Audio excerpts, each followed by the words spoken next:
الشیطان اللعین الرجیم بسم اللہ الرحمن الرحیم الحمدللہ الذی لا یبلغ مدحته القائل ولا یحصی نعماء العزو ولا یعطی حقه المجتہد الذی لا یدرکه بعد الحمم ولا یناله غوث الفتن الذی لیس لصفته حد محدود ولا نعت موجود ولا وقت معدود ولا أجل ممدود فترى الخلائق بقدرته والنشر الرياح برحمته ووتد الصخور ميدان أرضه أفضل دين معرفته وكمال معرفته التصديق به وكمال التصديق به التوحيد وكمال التوحيد هو إخلاص له النبي الصفة عن كل شهادة صفة أنه غير الموصوف أنه غير الصفة فمن وصف الله سبحانه فقد قرنه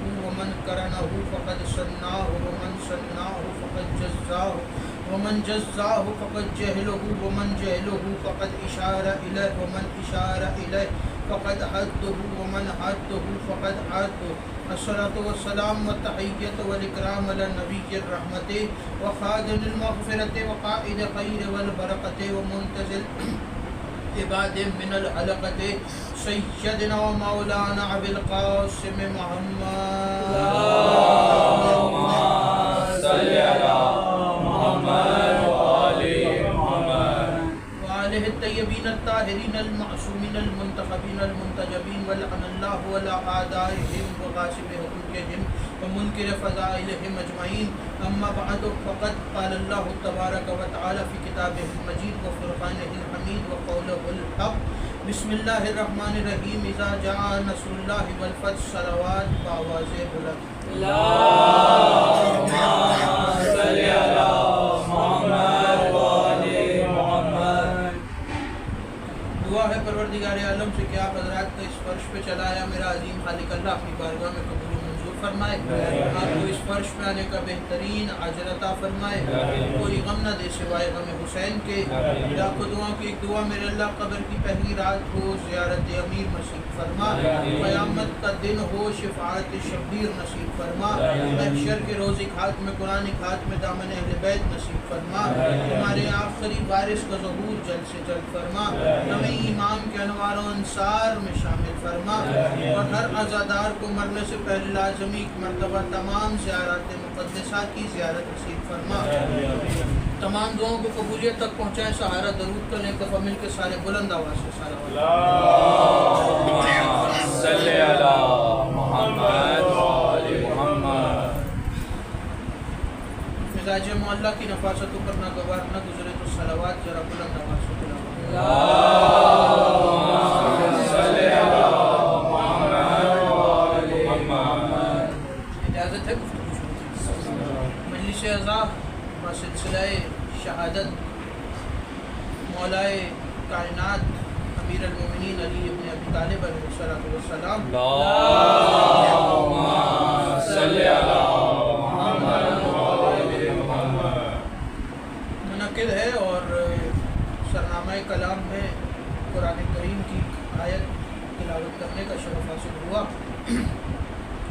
سورہ مبارکہ نصر 30ویں پارے کی مختصر سی سورہ اس سورت کی پہلی آیت اذا جاء نصر اللہ والفتح اس سے پہلے کہ آیت کا ترجمہ کروں آپ کے حوالے یہ بات کرنا چاہ رہا ہوں کہ یہ یاد رکھیے گا کہ آج 17 رمضان کی تاریخ کے حوالے سے 3 چیزوں کے حوالے سے جانی جاتی ہے 3 تاریخی واقعات ہیں جو 17 رمضان کو ہوئے ہیں 2 واقعات فضائل کے ہیں وہ ابھی فضائل میں سناؤں گا ایک واقعہ مصائب کے حوالے سے ہے وہ جب مصائب میں آئیں گے تو پھر آپ کے حوالے کروں گا پہلا واقعہ 17 رمضان کو جو ہوا وہ یہ ہوا کہ 17 رمضان کو جنگ بدر ہوئی اور مسلمانوں نے جنگ بدر کو فتح کیا پہلی جنگ ہے اسلام کی جو 2 ہجری میں ہوئی اس سے پہلے آج تک کوئی جنگ نہیں ہوئی یہ پہلی جنگ ہے جو جنگ بدر ہوئی ہے 2 ہجری میں ہوئی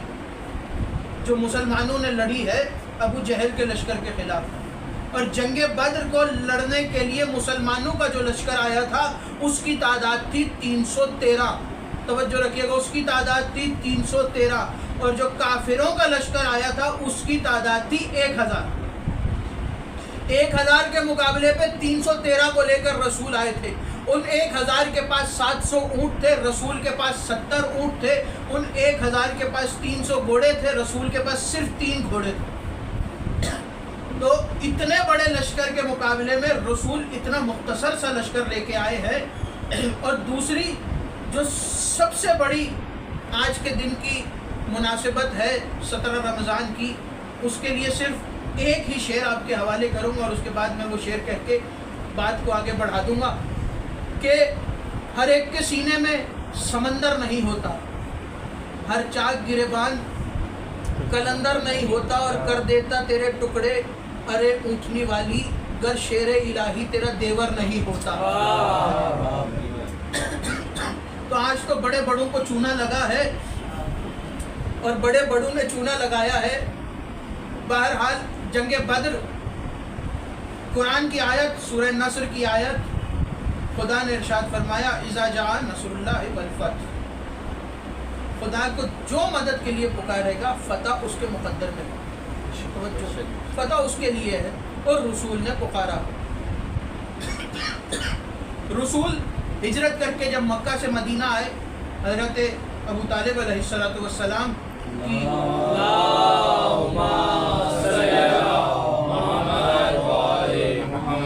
حضرت ابو طالب کی وفات کے بعد جب رسول نے مکہ چھوڑا اور مکہ چھوڑ کے رسول نے مدینے کی طرف ہجرت کی، اور مدینے والوں نے رسول کے ہاتھ پر بیعت کی اور رسول کا ساتھ دینے کا ارادہ کیا، انصار نے رسول کا ساتھ دینے کا ارادہ کیا، تو 2 ہجری کو رسول نے اعلان کیا کہ ہم مکہ والوں کے خلاف جنگ لڑنے جا رہے ہیں، جہاد کرنے جا رہے ہیں. اور جب رسول نے اعلان کیا تو لشکر چلا رسول کے ساتھ 313 کا. یہاں بات روک کے ایک اور بات آپ کے حوالے کروں. اکثر تاریخ میں ایک اعتراض ہوتا ہے کہ اسلام تلواروں کے زور پر پھیلا ہے. توجہ، اسلام تلواروں کے زور پر پھیلا ہے. تو اس کا سیدھا اور مختصر سا جواب یہ ہے کہ اگر اسلام تلواروں کے زور پر پھیلا ہے تو اسلام کی پہلی جنگ جو ہو رہی ہے، پہلا جہاد جو ہو رہا ہے، پہلی لڑائی جو ہو رہی ہے وہ 2 ہجری میں ہو رہی ہے. اور 2 ہجری میں جو مسلمان آئے ہیں میدان میں لڑنے کے لیے جنگ بدر میں، ان کی تعداد ہے 313. ان میں سب کی زوجائیں بھی ہیں، 313 کی زوجائیں یعنی 313 عورتیں گھروں میں موجود ہیں، ان کے بچے بھی ہیں، یعنی 1000 کے قریب یہ تعداد چلی گئی. جو 1000 لوگ مسلمان رسول کے ساتھ بدر میں رسول کا ساتھ دے رہے ہیں، وہ اسلام تلوار سے نہیں پھیلا، وہ رسول کے کردار سے پھیلا ہے. وہ تلوار سے نہیں پھیلا، وہ رسول کے کردار کی تلوار سے پھیلا، لوہے کی تلوار سے نہیں پھیلا. 313 کے ساتھ رسول میدان میں آئے. رسول نے لشکر چلا، یہاں سے مدینہ سے رسول کا لشکر چلا، وہاں ابو جہل کا لشکر چلا. 1000 کی تعداد ابو جہل کے لشکر میں ہے اور 313 کی تعداد رسول کے لشکر میں ہے. رسول کا لشکر چلا. اس لشکر میں 3 سب سے بڑی ہستیاں جو رسول کے ساتھ ہے، اس میں ایک جناب امیر المومنین ہے، ایک جناب رسول خدا خود موجود ہے، اور ایک سید الشہداء جناب حمزہ موجود ہے، رسول کے چچا. یہ 3 ہستیاں رسول کے ساتھ آئی ہیں جو جبرن نہیں آئی، صرف رسول نے کہا ہے. اور پورے 300 کے 313 جو آئے ہیں رسول کے صرف ایک مرتبہ کہنے پر آئے ہیں. اور وہاں جو 1000 آ رہا ہے، کسی کو زبردستی گھر سے اٹھا کے لایا جا رہا ہے، کسی کو دباؤ میں لایا جا رہا ہے، کسی کو زبردستی گھسیٹ کے لایا جا رہا ہے. سب سے یہ کہا گیا اگر مکے میں رہنا چاہتے ہو تو آج میدان میں جانا پڑے گا، اگر مکے میں رہنا چاہتے ہو تو آج مکے کے اندر سے نکلنا پڑے گا. اس طرح اس لشکر کی تعداد بڑھی. ابو جہل کے لشکر میں 1000 افراد ہیں، 700 اونٹ ہیں، 300 گھوڑے ہیں. ابو جہل کا لشکر چل رہا ہے. ادھر سے ابو جہل کا لشکر چلا، جگہ کسی نے تعین نہیں کیا تھا. ابو جہل کا لشکر چلا، رسول کا لشکر چلا.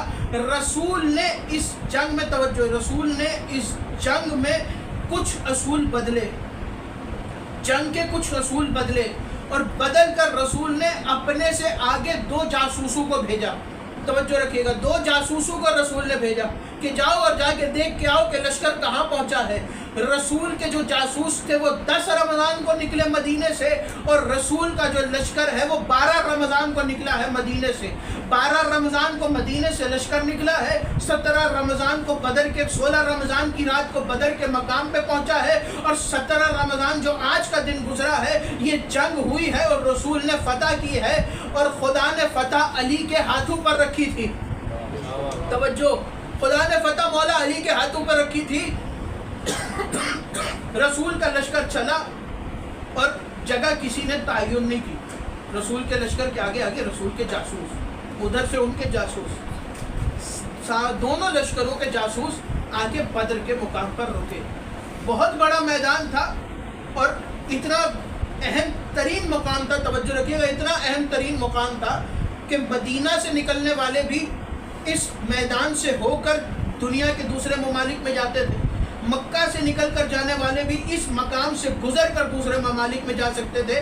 یعنی کہ ایک درمیان میں یہ مقام تھا جو مکہ اور مدینہ کے درمیان میں تھا، اور یہ وہ اہم مقام تھا کہ جہاں ہر تجارتی قافلہ، ہر طرح کا قافلہ آ کے ایک مرتبہ قیام پذیر ضرور ہوتا تھا۔ یہ اتنا اہم مقام تھا، اور اس مقام کا نام بدر اس لیے رکھا گیا تھا کہ کئی سو سال پہلے اس مقام پر ایک قافلہ آیا تھا۔ اس قافلے کو جب پیاس لگی تو اس قافلے کے لشکر کے سالار نے، بادشاہ نے حکم دیا کہ یہاں پر کنواں کھودا جائے، اور اتفاق سے جب کنواں کھودا گیا تو کنویں میں سے پانی نکلا۔ پانی کا نکلنا تھا کہ اس کنویں کا نام اس بادشاہ کے نام پر رکھا گیا، جس بادشاہ کا نام تھا بدر، اس کنویں کا نام رکھا گیا بدر۔ اس کنویں کی وجہ سے اس پورے میدان کا نام پڑا بدر۔ بادشاہ کے نام پہ کنویں کا نام، کنویں کے نام پہ پورے میدان کا نام۔ رسول کے جاسوس اس مقام پر پہنچے اور یہاں پر آ کر ٹھہرنے کا ارادہ کیا۔ جب انہوں نے ٹھہرنے کا ارادہ کیا تو انہوں نے وہاں پر 2 خواتین کو لڑتے دیکھا۔ اس میدان میں 2 خواتین کو لڑتے دیکھا، دونوں کسی بات پر لڑ رہی تھی، اور لڑتے لڑتے کسی نے ایک جملہ کہہ دیا کہ اس مقام پر کل تجارتی قافلہ آ رہا ہے۔ ان دونوں نے یہ سنا اور جا کے رسول کو خبر دے دی۔ 10 رمضان کو جاسوس مدینہ سے چلے تھے، اور مدینہ سے جب رسول چلے تو رسول 12 رمضان کو چلے۔ رسول کے پہنچنے سے 2 دن پہلے ان جاسوسوں نے جا کے رسول کو خبر دی کہ اس مقام پر جو قافلہ آ رہا ہے وہ تجارت والا قافلہ ہے۔ مدینے والے یہ سمجھے کہ ہم نے جس قافلے پر حملہ کرنا ہے، ہم نے جس لشکر پر حملہ کرنا ہے وہ یہی لشکر ہے، اور یہ لشکر لے کے آ رہا تھا مکہ کا سب سے بڑا سردار ابو سفیان۔ یہ لشکر لے کے ابو سفیان آ رہا تھا جو تجارتی لشکر تھا، تجارتی قافلہ تھا۔ ادھر رسول کا قافلہ چلا، ادھر 15 رمضان کو تجارتی قافلہ ابو سفیان کا بدر کے میدان میں پہنچا۔ بدر کے میدان میں جب یہ قافلہ پہنچا تو کنویں کے پاس ایک شخص بیٹھا تھا۔ ابو سفیان نے اس سے کہا کہ بتاؤ یہاں پر کوئی آیا تھا؟ دیکھیے چالاک بہت تھا، توجہ رکھیے گا، چالاک بہت تھا، عقل مند نہیں تھا، اس لیے کہ علی کا دشمن چالاک تو ہو سکتا ہے، عقل مند نہیں ہو سکتا۔ چالاک بہت تھا۔ اس نے کہا کہ کیا یہاں سے کل یا آج کچھ لوگ گزرے ہیں؟ تو اس نے کہا کہ نہیں، یہاں سے تو کوئی نہیں گزرا۔ اس نے کہا اگر کوئی نہیں گزرا تو مجھے اونٹوں کے قدموں کے نشان کیوں دکھائی دے رہے ہیں؟ اونٹوں کے قدموں کے نشانوں کو دیکھ کر سمجھ گیا کہ یہاں سے تازہ تازہ کچھ لوگوں نے سفر کیا ہے۔ جیسے ہی یہ پتہ چلا اس نے چھان بین شروع کی، اور چھان بین شروع کرنے کے بعد فوراً راتوں رات یہ آیا اور اپنے لشکر والوں کو حکم دیا کہ فوراً اس میدان کو خالی کرو، اس لیے کہ مدینہ سے لشکر آ رہا ہے، اور وہ لشکر اس میدان میں جو بھی قافلہ ہوگا اس پہ حملہ آور ہو جائے گا۔ ابو سفیان کے لشکر نے بدر کے میدان کو چھوڑا، وہاں ابو جہل کا لشکر چلا۔ ابو سفیان نے چالاکی کی اور جو عام راستہ لوگ استعمال کرتے تھے اس کو چھوڑ کر غیر عام راستے سے، غیر عموم راستے سے گیا، جس کو کم لوگ جانتے تھے، اس راستے سے گیا تاکہ ابو جہل سے سامنا نہ ہو سکے، اور جب ابو جہل سے سامنا نہیں ہوگا تو اس کے لشکر کے ساتھ ملنا نہیں پڑے گا۔ ابو جہل کا لشکر چلا مکے سے، رسول کا لشکر چلا مدینے سے۔ یہ دونوں لشکر بدر کے میدان میں آ کے پہنچے۔ اب ہے وہ اصل بات جس کے لیے اتنی تمہید باندھی ہے، توجہ۔ بدر کے میدان میں دونوں قافلے پہنچے. 16 رمضان کی رات کو قافلہ پہنچا. جب قافلہ پہنچا تو پورے قافلے کو لگی تھی پیاس. رسول نے کہا کہ کنویں میں سے پانی نکالو، تو پتہ چلا کہ پانی کنویں میں کم ہے، اتنا کم ہے کہ پورا لشکر اس سے سیراب نہیں ہو سکتا. رسول رات کو مصلی پر بیٹھے اور پورا لشکر سو گیا سوائے علی اور رسول کے. رسول ساری رات مصلی پر رہے. ساری رات رسول نے دعائیں مانگی، اور دعا میں رسول فقط یہی کہہ رہے تھے کہ میرے اللہ، یہ بڑی مشکل سے مسلمان ہوئے ہیں، یہ بڑی مشکل سے مسلمان ہوئے ہیں، یہ آج اتنے بڑے لشکر کے مقابلے پر لڑنے کے لیے آئے ہیں، ان کے حق میں فتح لکھ اور ان کے لیے اپنی نصرت بھیج، ان کے لیے اپنی مدد بھیج. ساری رات رسول نے دعائیں کی، اور جب صبح ہوئی اور بدر کے میدان میں رسول کے اصحاب اٹھے اور سب اٹھے، اور جب اٹھے تو رسول نے میدان کو سجانے کا حکم دیا. جنگ کی نوبت بجی، توجہ، جنگ کی نوبت بجی اور میدان سجا اور جنگ لڑنا شروع ہوئی. جنگ ہو گئی ختم. جملے یہ ہیں جن کے لیے اتنی زحمت دی ہے میں نے آپ کو. جنگ ہو گئی ختم، لیکن جنگ مسلمانوں نے فتح کیسے کی؟ 313 کا، میرے ساتھ بولتے آئیے گا، 313 کا لشکر ہے رسول کے ساتھ. 313 میں سے علی کو ہٹا دیجئے، پیچھے بچے 312. توجہ، پیچھے بچے 312. 312 رسول کا لشکر. ایک طرف رسول نے دعا کی تھی، اللہ نے 9000 فرشتے بھیجے تھے. 9000 کا لشکر، 9000 فرشتوں کا لشکر ایک طرف. کتنا لشکر ہو گیا؟ 9312. 9312 لوگوں نے مل کر، 9000 فرشتے، 312 انسانوں نے مل کر 35 مارے ہیں، اور اکیلے علی نے مل کر بھی 35 مارے ہیں. 9312 نے مل کر 35 کو قتل کیا، اور یہاں اکیلے علی نے 35 کو قتل کیا. اکیلے علی نے. اور وہ 35 کے 35 کی فہرست جن کو مولا علی نے مارا ہے، شرح نہج البلاغہ میں موجود ہے کہ مولا علی نے کس کس کو مارا اور کیسے کیسے مارا. نہج البلاغہ کے اندر وہ فہرست موجود ہے. مولا علی اپنے شکار کو بھی قتل کرتے تھے، اور جو عبیدہ اور حمزہ سے نہ قتل ہوتا تھا علی اس کو بھی قتل کرتے تھے. جو دوسرے سپاہیوں سے قتل نہ ہوتا تھا علی نے ان کو بھی قتل کیا، اور اپنے شکار کو بھی قتل کیا. اسی لیے تو 35 کو اکیلے علی نے مارا ہے. توجہ، اسی لیے تو رسول مولا علی نے کسی میدان میں کسی سے مخاطب ہو کر کہا تھا کہ سنو، میں وہ ہوں کہ جس نے بدر کے میدان میں بڑے بڑے سرداروں کے سر کاٹ کے محمد کے قدموں میں رکھ دیے. میں وہ ہوں جس نے بدر کے میدان میں بڑے بڑے سرداروں کے سر کاٹ کر محمد کے قدموں میں رکھ دیے. اور پھر مولا نے اپنی ذوالفقار کو، اپنی تلوار کو آسمان میں، توجہ، آسمان میں لہرا کر مولا نے اپنی تلوار کو ارشاد فرمایا کہ دیکھو، غور سے دیکھو، یہ بدر والی تلوار آج بھی علی کے ہاتھ میں ہے. بدر والی تلوار آج بھی علی کے ہاتھ میں ہے. اور کوفے کے منبر پر علی تشریف فرما ہے، اور مولا کہہ رہے ہیں کہ سلونی سلونی، پوچھ لو جو پوچھنا. علی فرما رہے ہیں مجھ سے اپنے سروں کے بالوں کی تعداد نہ پوچھو. توجہ، مجھ سے اپنے امامے کے پیچ کی گنتی نہ پوچھو. مجھ سے یہ نہ پوچھو کہ تم گھر میں کیا کھاؤ گے. مجھ سے یہ نہ پوچھو کہ تم آج کیا پہنو گے. مجھ سے یہ نہ پوچھو کہ تمہارے سر میں بال کیا ہے.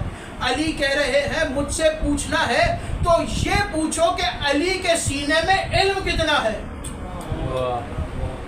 مجھ سے پوچھنا ہے تو پوچھو کہ علی کے سینے میں علم کتنا ہے. امیر المومنین نے فرمایا کہ میرے دونوں پہلوؤں کے درمیان، توجہ رکھیے گا جملے پر، مولا علی کا جملہ حوالے کر رہا ہوں. مولا علی نے فرمایا کہ میرے دونوں پہلوؤں کے درمیان گوشت نہیں بلکہ علم کا سمندر موجود ہے. علم کا سمندر موجود ہے علی کے پہلوؤں کے درمیان. اور علی خطبہ دے رہے تھے کہ ایک شخص کھڑا ہوا اور کھڑے ہو کر کہنے لگا کہ یا علی بیعت کی کروائیے، یا علی اپنی بیعت کروائیے. تو مولا نے اس کی طرف دیکھ کے کہا کہ جاؤ، لوٹ جاؤ، ہم تمہاری بیعت نہیں قبول کرتے. توجہ، ہم تمہاری بیعت قبول نہیں کرتے. کہنے لگا یا علی میں تو آپ کی دل سے بیعت کرنے آیا ہوں. تو مولا نے مسکرا کر جملہ کہا کہ اگر تم دل سے بیعت کرنے آئے ہو تو یہ یاد رکھنا کہ آج تو تم بیعت کر لو گے، لیکن ایک وقت ایسا آئے گا کہ تم اپنی بیعت سے مکر جاؤ گے، اور مکرنے کے بعد صرف بیعت سے مکرو گے نہیں، بلکہ 19 رمضان کو تلوار اٹھا کر میرے ہی سر پہ ضرب لگاؤ گے۔ بہت اصرار کے بعد امیر المومنین نے بیعت قبول کی۔ تیسری تاریخ 17 رمضان کو جو تیسری روایت ملتی ہے اور سب سے اہم روایت ہے وہ آج کے حوالے سے یہ ہے کہ 17 رمضان کو مولا علی نے کوفہ کی مسجد میں آخری خطبہ دیا۔ 40 ہجری 17 رمضان کو امیر المومنین نے آخری خطبہ دیا ہے کوفے کی مسجد میں۔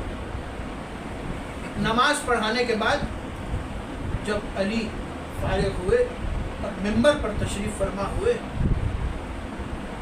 تو مولا کی داڑھی آج سفید بالوں سے بھری ہوئی تھی۔ مولا کی داڑھی کے بال سارے سفید تھے،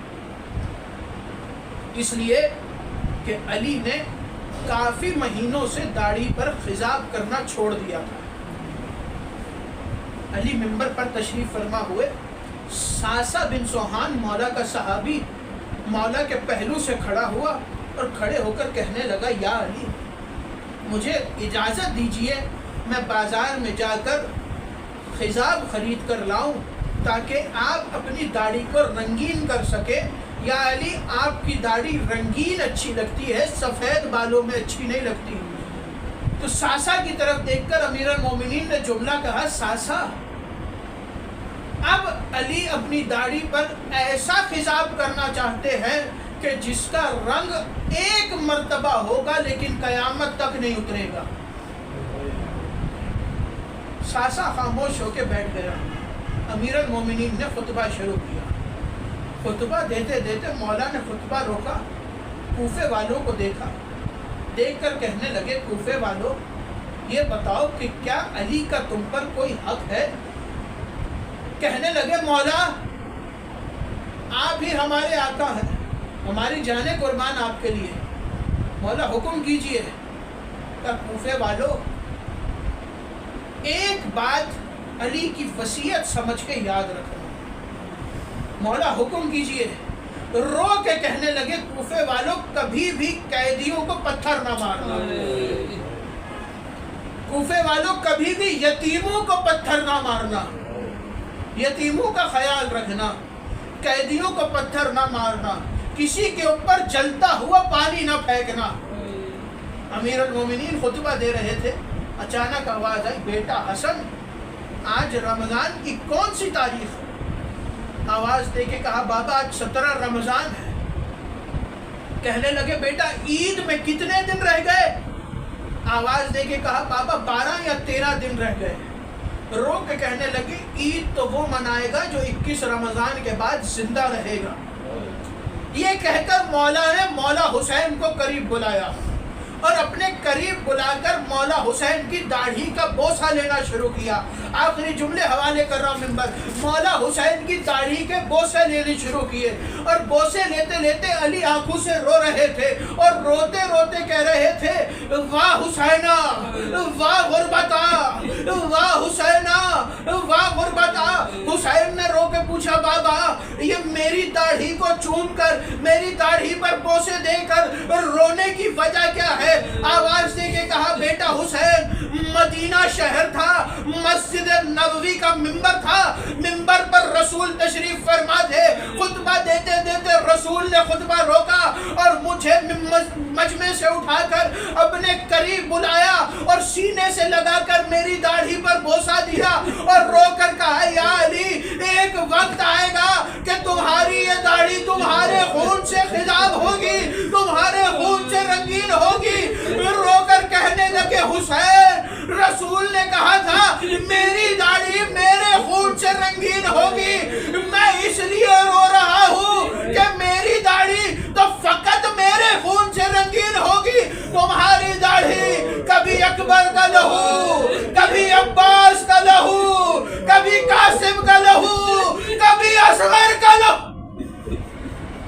الا لعنت اللہ علی قوم الظالمین. معاف کریں